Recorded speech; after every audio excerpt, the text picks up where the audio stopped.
वैसे 5 तत्वों से मिलकर बनी हुई है। तो भैया धर्मशाला है, तो धर्मशाला में ये भी ध्यान रखना है, आपने जैसे शादी ब्याह में बुक करते हैं ना कमरा, तो भैया 3 दिन के लिए किया, 5 दिन के लिए किया, जितने दिन की बुकिंग है उतने दिन ही आपको धर्मशाला में रहना है। और जैसे टिकट खत्म तो धर्मशाला से निकलिए। वैसे भी ये शरीर धर्मशाला है भैया, जितने दिन के लिए हमको टिकट मिला है तो धर्मशाला में रहना है। यदि शरीर हमारा हो तब शरीर को लेकर के जाते, इसलिए जितने दिन का टिकट है धर्मशाला में हमको प्रेम से रहना है। ये शरीर हमारा नहीं है, 5 तत्वों से मिलकर बना हुआ है। अस्थि स्तंभम स्नायु मध्यम मांस सोडित लेपितम चरमामरद्धम दुर्गंधम पात्रम मूत्र पुरीसयो। ये अस्थि मांस इत्यादि से मांस मेद मज्जा से बना हुआ है भैया। और ये एक पात्र है, पात्रम मूत्र पुरीसयो, तमाम अंदर गंदगी भरी हुई है और बढ़िया चमड़ी ऊपर से होगी, कहते हैं बड़ा अच्छा हो गया। दीवाल की तरह, दीवाल जैसे होता है, ईंटे गारे तमाम भरे पड़े हैं, बढ़िया डेंटिंग पेंटिंग कर दी, चमक मारने लगा। वैसे गति शरीर की भी है। इसलिए भैया इस शरीर में जब तक का टिकट है प्रेम से रहना चाहिए और देह यात्रा को में बड़े प्रेम से करना चाहिए। जैसे आपने रेलवे की यात्रा तो सभी ने की होगी, ट्रेन में जाकर रिजर्वेशन किया कि हमको यहाँ जाना है, जाके ट्रेन में बैठा और जैसे ट्रेन में बैठे, अकेले आप ही भर थोड़ी यात्रा करते हैं, सामने वाले सीट पर आपको और कोई मिल जाएंगे और उनसे बढ़िया राम राम होने लगी, राम राम राधे राधे, और बातचीत करते जो है जाने लगे।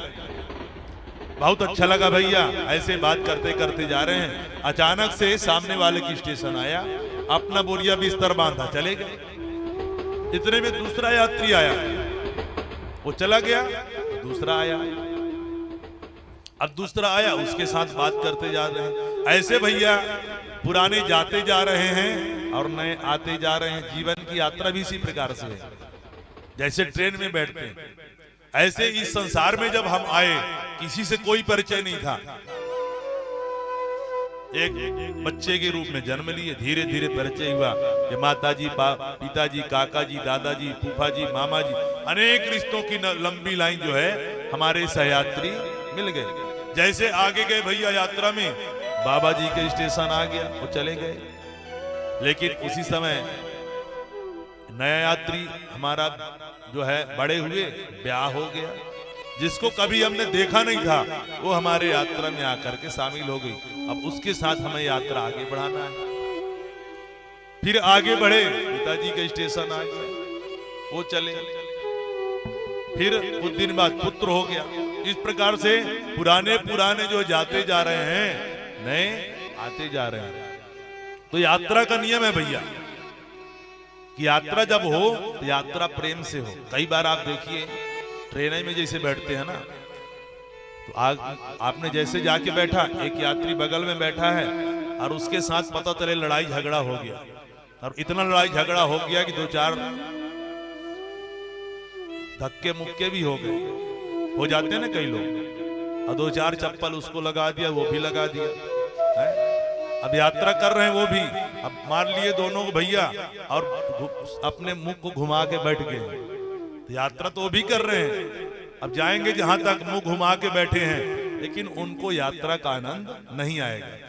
इसलिए जीवन की यात्रा में हमें, अब कई बार अच्छे यात्री मिल जाते हैं, बात करते करते चले गए भैया, पता ही नहीं चलता कि हम किस स्टेशन पहुंच गए। ऐसे जीवन की यात्रा में हमको बड़े प्रेम से सबके साथ व्यवहार से प्रेम के साथ यात्रा जो है करना चाहिए। हमारी जीवन की यात्रा कैसे कट जाए पता ही ना चले।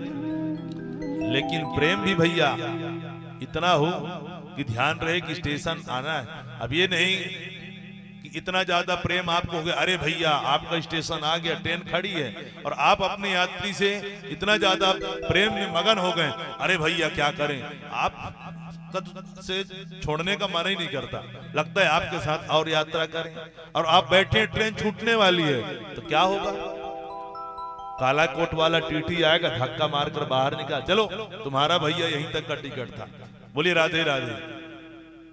तो भैया कोई धक्का मार के निकाले तो अच्छी बात नहीं है। इसलिए जो अच्छा यात्री होता है एक स्टेशन पहले ही अपना बोरिया बिस्तर बांध के तैयार हो जाता है कि अगले स्टेशन में हमको उतरना है। तो पिताजी इसलिए हमको ध्यान रखना चाहिए कि हमारा स्टेशन कब आने वाला है, और स्टेशन को तो कोई ठिकाना नहीं है, इसलिए हर समय हमें भगवान का नाम का आश्रय लेना चाहिए। आपने संसार से प्रेम करके देख लिया है, अब वैराग्य का आश्रय लीजिए और संतों के चरणों का ध्यान करिए और देखिए कितना आनंद है। क्योंकि जो जैसा व्यक्ति होगा उसके पास बैठेंगे आपके गुण वैसे हो जाएंगे। इसलिए पिताजी संतों का संग जाकर करिएगा।